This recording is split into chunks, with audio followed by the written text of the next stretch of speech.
Hello students, class 11 accountancy chapter 17 depreciation हमारा चल रहा था, जिसमें हम लोगों ने क्वेश्चन नंबर 28 तक लास्ट वीडियो में सॉल्व कर लिया है। आज हम स्टार्ट करेंगे आपका क्वेश्चन नंबर 29 से।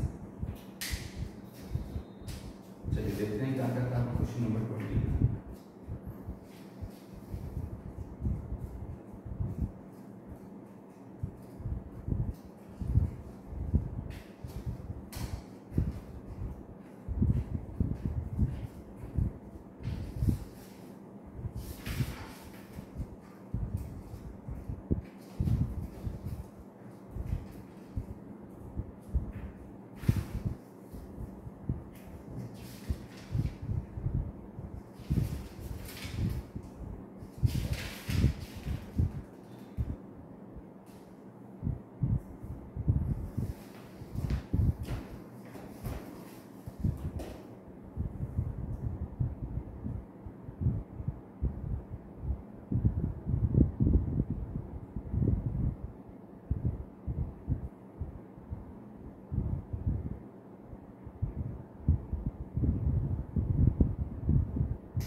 Depreciation is calculated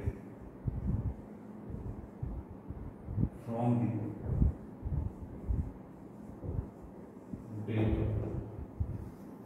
Depreciation कब से कैलकुलेट किया जाता है? ऑप्शन ए है आपका purchase of asset,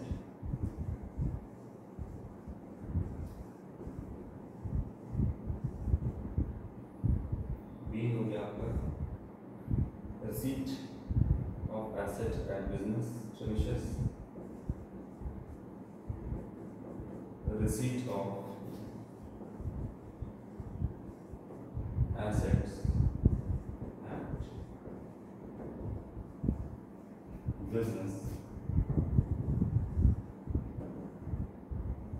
premises, C है आपका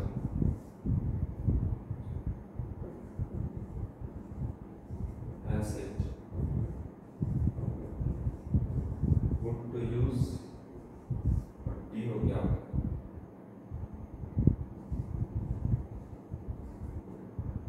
assets installed। देखिए इसमें जो है आपका डेप्रिसिएशन कब से कैलकुलेट किया जाता है? तो purchase of asset, receipt of asset at business premises, मतलब बिजनेस प्रीमिसेस के अंदर जो बिजनेस का बिजनेस जहां आपका सेटअप है, जहां बिजनेस है आपका, उसके प्रांगण में उसके अंदर आप किसी एसेट को ले आते हो, तब आपका जो है वो डेप्रिसिएशन स्टार्ट होता है। या फिर आप जब काम लेना शुरू करते हो, पुट टू यूज एसेट को जब आप उससे काम लेना स्टार्ट करते हो तब से, या फिर एसेट को इंस्टॉल कर देते हो तब से। इंस्टॉल मतलब उसको एकदम फिक्स करवा के जमीन पर काम करने से स्टार्ट हो गया तब से। तो इसमें आपका जो करेक्ट ऑप्शन है वो है सी, एसेट पुट टू यूज। जब आप उसका इस्तेमाल करना स्टार्ट करते हो, जब आप उसको इस्तेमाल में लाना स्टार्ट करते हो, है ना, तब जाकर के आप डेप्रिसिएशन उस डेट से कैलकुलेट करना स्टार्ट करते हो। तो इसका ऑप्शन नंबर सी जो है वो करेक्ट ऑप्शन होगा। ज़्यादा क्वेश्चन इसमें नहीं बचा हुआ है आपका। टोटल क्वेश्चन आपका 36 ही है। इसके बाद क्वेश्चन नंबर 30 क्या कह रहा है देखते हैं। अकाउंटिंग स्टैंडर्ड 10, हम इसको AS 10 लिखते हैं सीधा। Accounting standard 10 is related to, इससे रिलेट करता है। ये हो गया रेवेन्यू रिवीजन,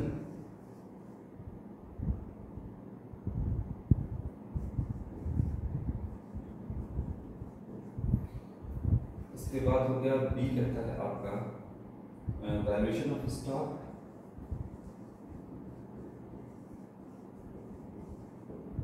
सी डेप्रिसिएशन अकाउंटिंग,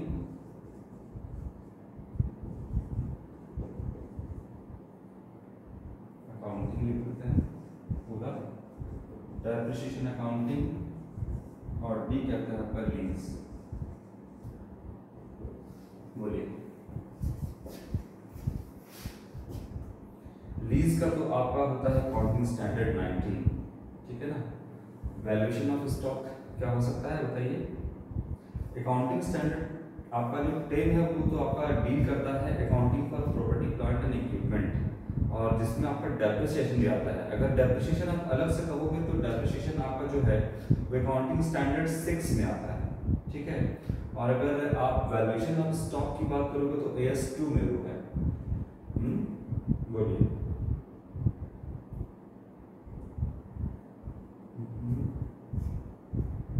तो अगर आप अकाउंटिंग स्टैंडर्ड 10 की बात करते हैं तो ये तो आपका प्रॉपर्टी प्लांट एंड इक्विपमेंट किस तरीके से उसका ट्रीटमेंट करेंगे वो है आपका इंक्लूडिंग डेप्रिसिएशन, लेकिन इसमें ठीक है। AS10 जो है आपका ये आता है प्रॉपर्टी प्लांट एंड इक्विपमेंट इसके अंदर आएगा, लेकिन इंक्लूडिंग डेप्रिसिएशन। तो AS6 डेप्रिसिएशन अकाउंटिंग आप कह सकते हो कि इंक्लूडिंग डेप्रिसिएशन है ना। क्या कहता है आपका इंक्लूडिंग डेप्रिसिएशन, ठीक है। AS10 आपका कहता है कि जो डील करता है वो है आपका recognition of property plant and equipment including depreciation. ऐसे अगर आप बोले कि डेप्रिसिएशन का जो अकाउंटिंग है वो किसके अंदर आता है तो वो आपका AS6 के अंदर आता है ना। AS6 जो कि कब आया था आपका 1982 में, ठीक है।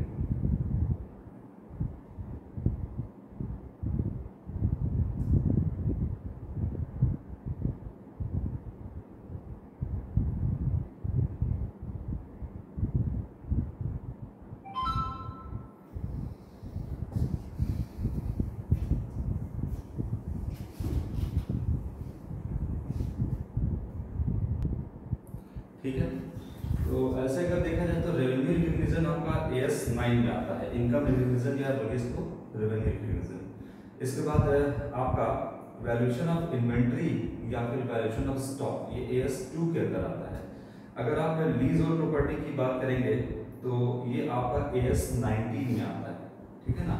तो फिर बचा क्या आपका अगर ऑप्शन के हिसाब से, तो ऑप्शन के हिसाब से तो AS10 जो है वो प्रॉपर्टी प्लांट एंड इक्विपमेंट के हिसाब से आता है, लेकिन इंक्लूडिंग आता है इसमें AS10 property plant and equipment और इंक्लूड है इसमें डेप्रिसिएशन। तो ये हो सकता है सही आपका। बाकी अगर बात करें रेवेन्यू रिकॉग्निशन हो गया तो ये हो गया AS9, स्टॉक का बोलेंगे तो AS2 और लीज का बोलेंगे तो अकाउंटिंग स्टैंडर्ड 19 ये होता है। तो आपका यही सही होगा, है ना, depreciation accounting.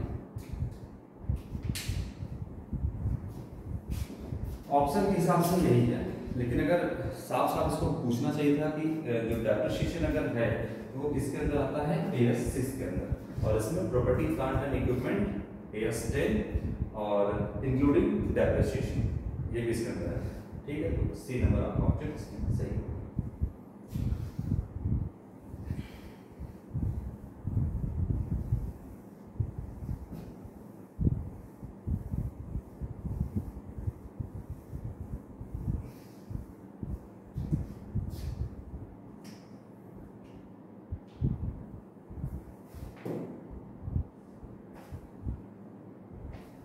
Question number 31,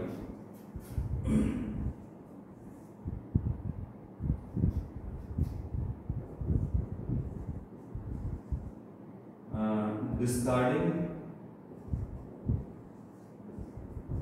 old machinery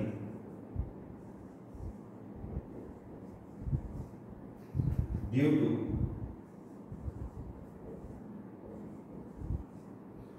new invention is called,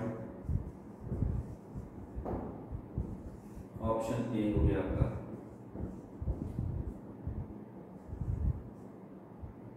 ऑब्सोलेशंस, B हो गया आपका वियर एंड टियर, सी हो गया आपका डिप्रेशन, और और डी हो गया आपका अमोर्टाइजेशन।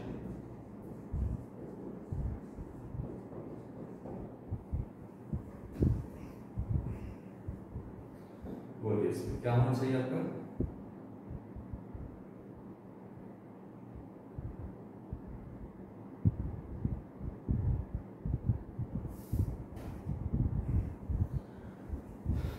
एक मशीन को डिस्कार्ड कर दिया गया, कौन सा मशीन है? पुराना machine. Due to new invention या न्यू इनोवेशन, कुछ भी हो सकता है। न्यू इन्वेंशन नया आविष्कार हो गया, मतलब जो पुराना मशीन था इससे ज़्यादा एफिशिएंसी या एफिशिएंट मशीन जो है उसका निर्माण हो गया। तो क्या किया आपने? पुराना मशीन को आपने छोड़ दिया। एग्जाम्पल तो आप देखते हो कि आज आपने क्या छोड़ दिया? कीपैड वाला मोबाइल छोड़ दिया। क्यों? क्योंकि नया इन्वेंशन हो गया स्मार्टफोन का।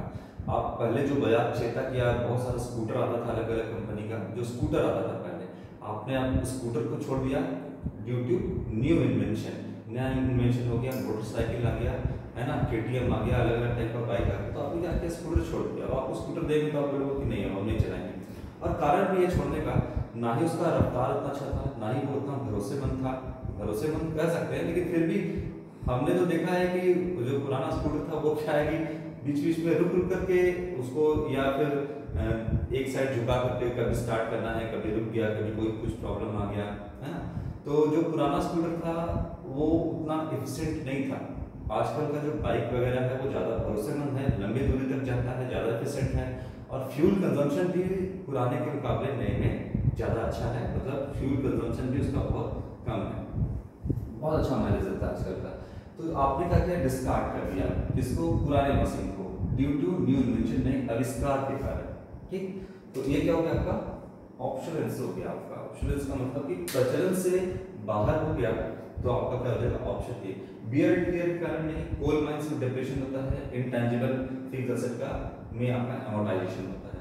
पुराने मशीन को छोड़ दिया क्योंकि वो प्रचलन से बाहर हो गया, है ना। तो इसका ऑप्शन नंबर ए जो है वो करेक्ट ऑप्शन होगा। चलिए क्वेश्चन नंबर 32 का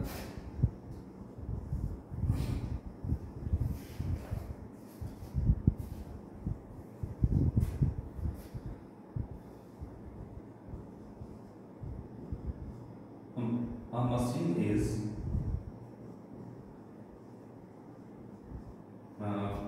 purchased for rupees 1,60,000 and its installation charge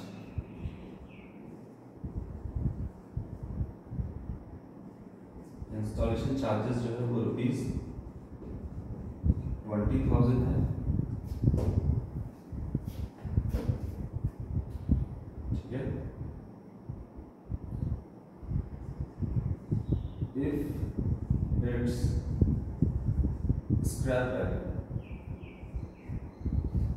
if its scrap value is purchased for rupees 1,60,000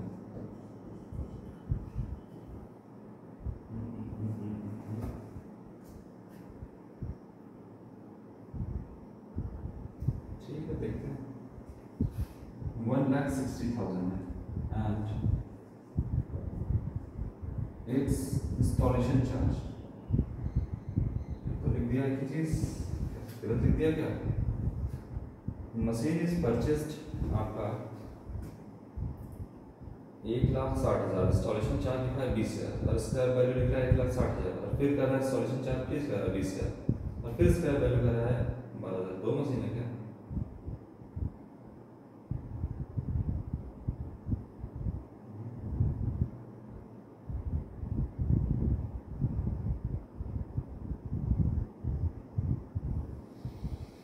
एक मिनट रुकिएगा, इस क्वेश्चन पे हम देखते हैं।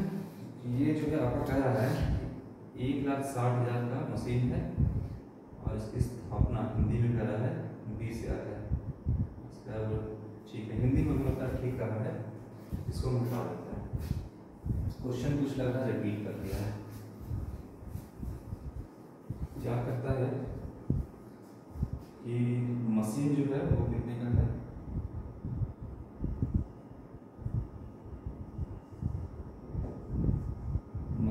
मशीनरी परचेज जो किया गया है वो है आपका 1,60,000 मान लेते हैं, ठीक है। और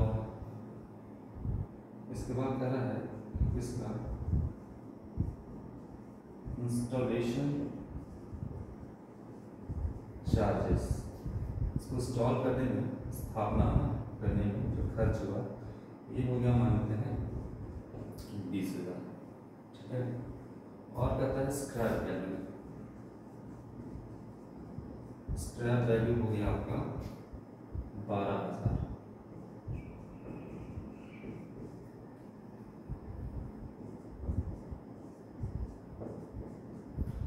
स्क्रैप वैल्यू हो गया 12,000। और कहता है इसका लाइफ कितना है, एस्टिमेटेड लाइफ 10 ईयर है।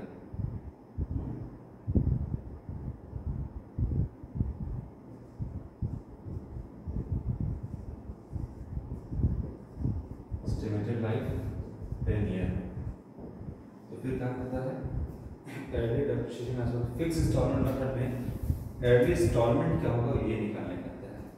चलिए ये आपका सवाल है, इसको सॉल्व करिए। सबसे फर्स्ट वीडियो याद करिए, सबसे पहला क्वेश्चन उसमें हमने आपको बताया था कि मशीनरी का जो अगर इंस्टॉलमेंट निकालना है तो किस तरीके से हम निकालेंगे, इसको निकाल के बताइए।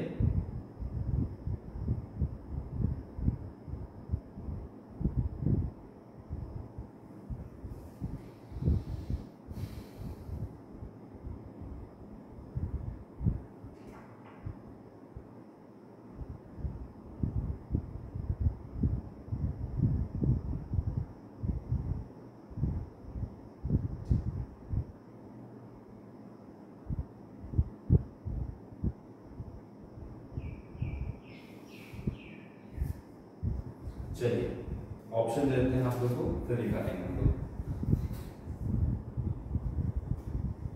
ऑप्शन इसका ए है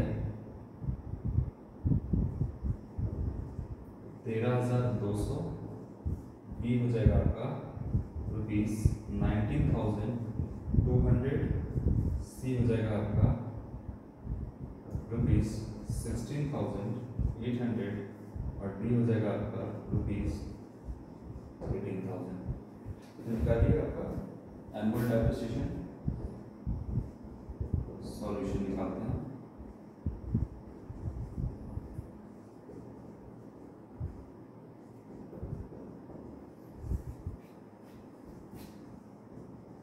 cost of asset minus scrap value divided by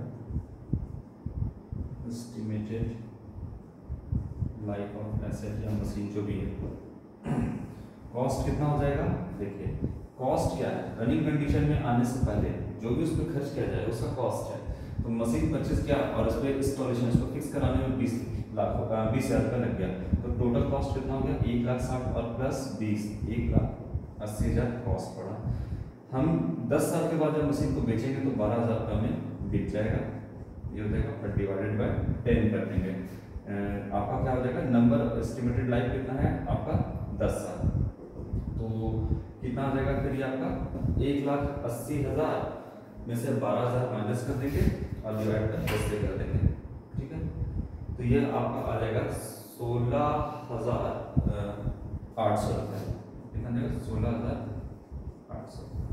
ये आपका इंस्टॉलमेंट है पर ईयर का, ठीक है। हर साल 16,800 से मशीन जो है वो डेप्रिसिएट कर जाएगा, ठीक।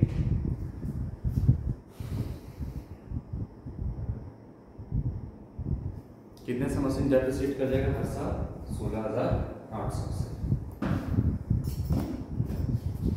बोलिए समझ में आया।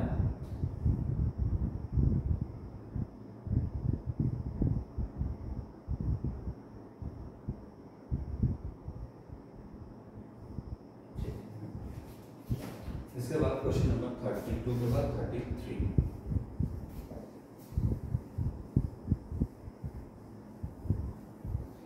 एनुअल डेप्रिसिएशन निकालना है अगर फिक्स्ड इंस्टॉलमेंट मेथड से, तो cost of asset minus square value divide by number of year, मतलब जितना लाइफ आपका एस्टिमेटेड ईयर। 33 क्या करता है, फिर वही कुछ सवाल है आपका।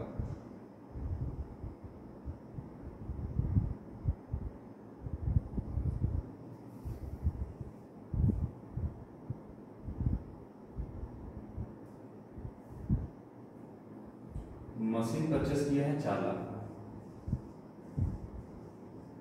परचेस है 4 लाख, इंस्टॉलेशन है इसका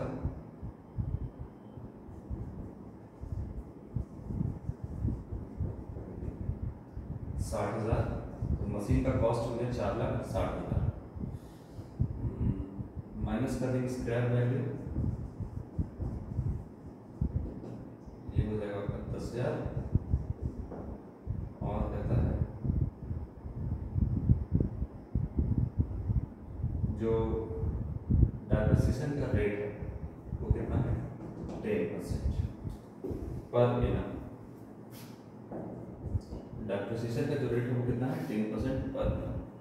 तो आपका कहता है कि डेप्रिसिएशन का फर्स्ट इंस्टॉलमेंट क्या होगा, 45,000, सीधा लिखते हैं 46,000, उसके बाद है 16,400 और 47,000।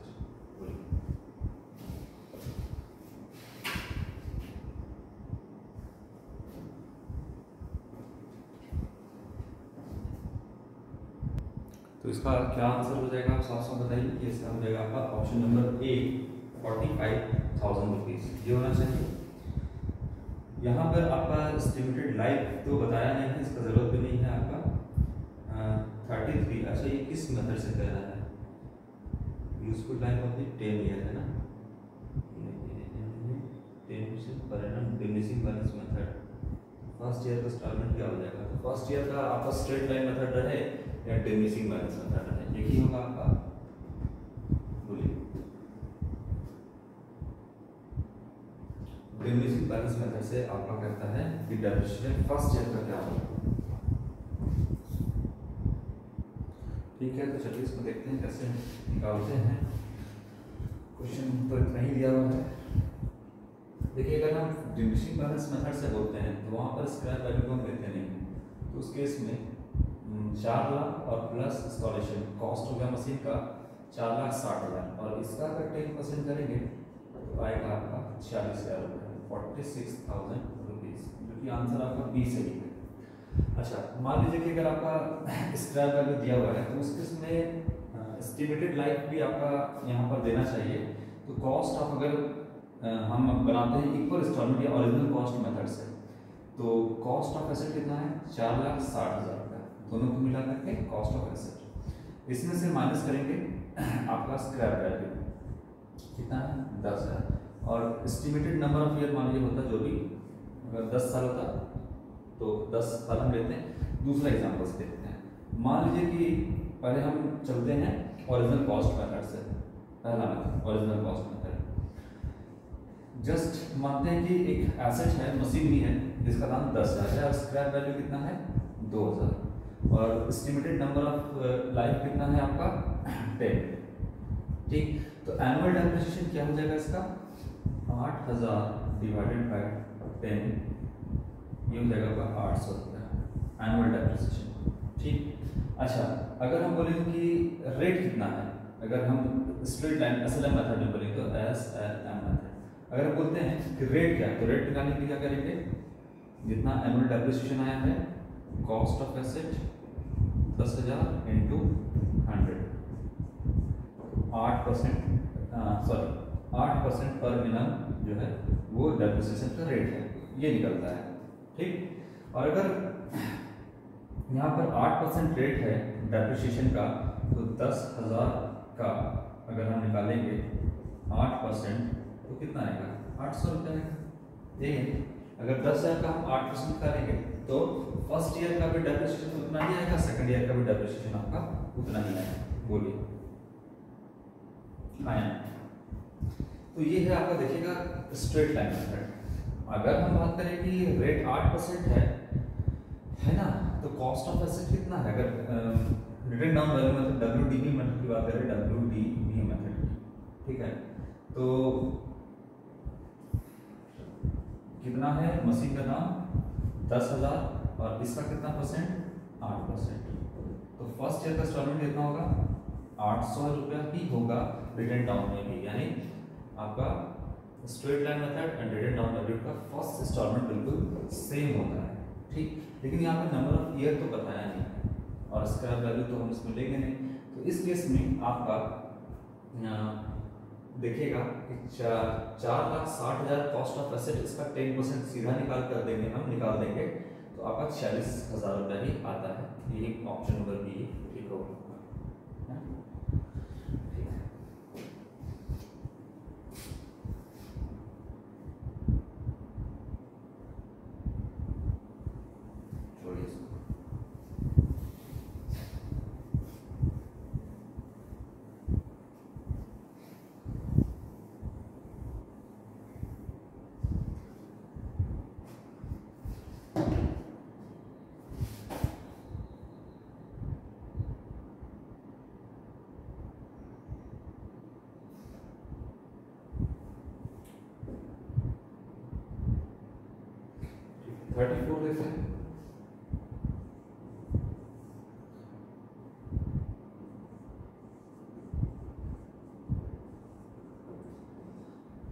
Depreciation under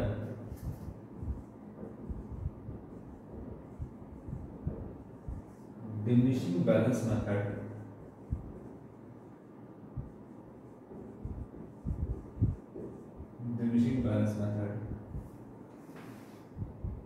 ठीक है, मॉर्निंग का लिखते हैं diminishing balance method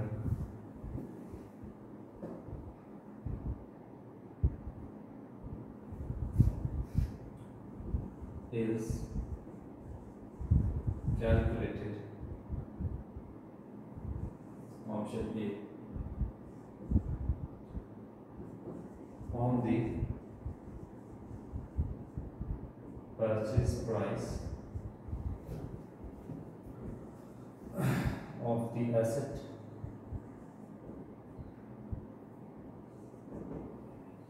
B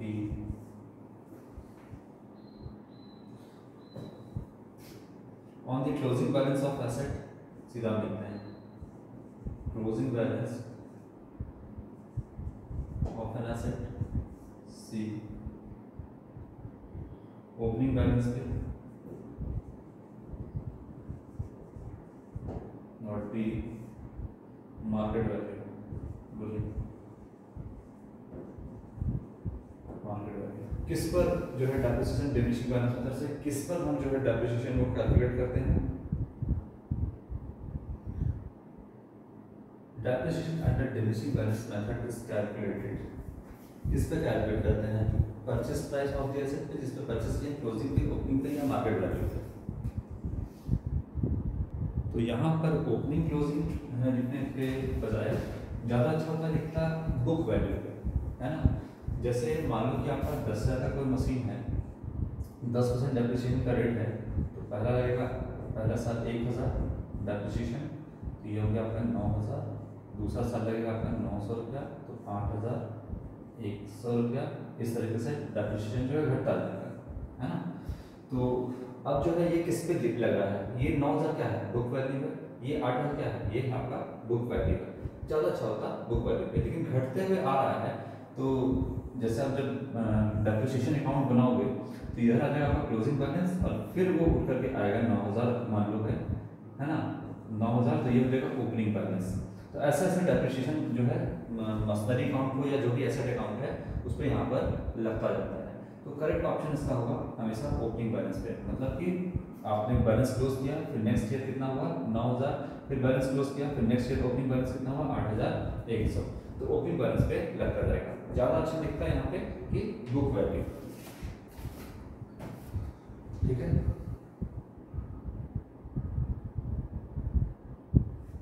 इसका क्वेश्चन नंबर 34 हो गया, 35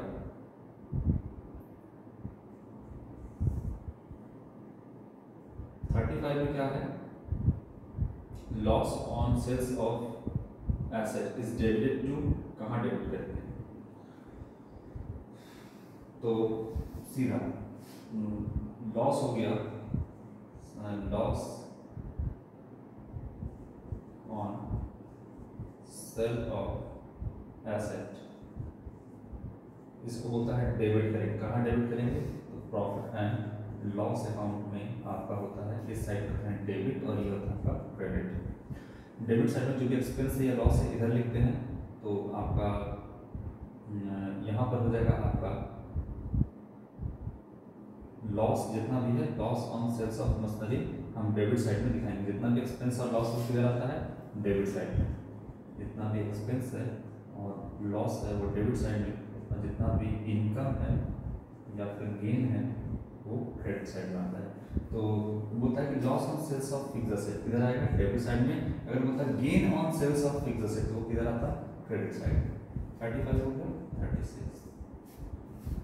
36 क्या कहता है, gradual and permanent decrease in the value of asset, क्या बोलते हैं, ग्रेजुअली और परमानेंट जो उसका वैल्यू गिरता है उसको क्या बोलते हैं, डेप्रिसिएशन, एक्सपेंस, लॉस और एप्रिसिएशन। तो डेप्रिसिएशन हो जाएगा, ये क्वेश्चन हम पहले ही बता चुके हैं, डेप्रिसिएशन हो जाएगा, ठीक। चलिए, तो आपका यहाँ पर जो है डेप्रिसिएशन चैप्टर भी आपका यहाँ खत्म हो जाता है। इसके आगे नेक्स्ट चैप्टर आपका प्रोविजन एंड रिजर्व, तो उसको बताएंगे हम नेक्स्ट वीडियो में स्टार्ट करेंगे। आज के लिए थैंक यू बच्चों, थैंक यू।